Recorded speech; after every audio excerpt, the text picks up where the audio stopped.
In our annual results, we announced two significant actions. The first was the capital raise of $3 billion, and the second is our sale of our stake in Gestamp for $1 billion in proceeds. Together, those two initiatives reduce the net debt on our balance sheet and put the balance sheet in a Tier 1 position. What do I mean by Tier 1? Net debt on a pro forma basis is $11.7 billion. EBITDA to net debt is 2.2 times.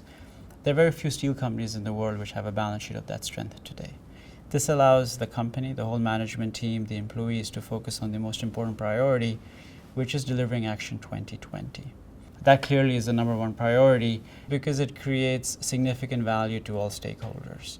It enables us to improve our EBITDA and free cash flow without banking on an improvement in the market environment.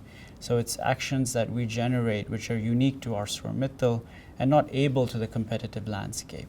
That type of improvement is tremendously important, tremendously valuable, and therefore what we wanted to do was fix the balance sheet, park that issue so that everyone can focus on the execution and delivery of Action 2020. In some sense, the genesis of Action 2020 begins in Europe because Europe started on its own transformation program, which we called Asset Optimization Plan. That started in 2012, and it was about optimizing our upstream facilities. We went from 7 upstream facilities in Western Europe to 5.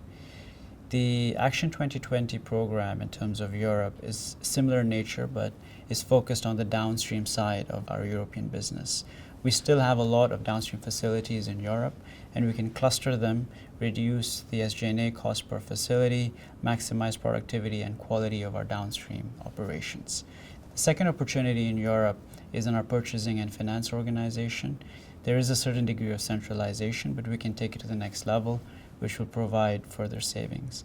And the last thing is that Europe has not fully recovered from the crisis. If you looked at the level of consumption in 2006, 7, and 08, it is still considerably higher than the levels of consumption in Europe today. So we're not forecasting a return to those levels of consumption, but we're still predicting a low level of steel growth.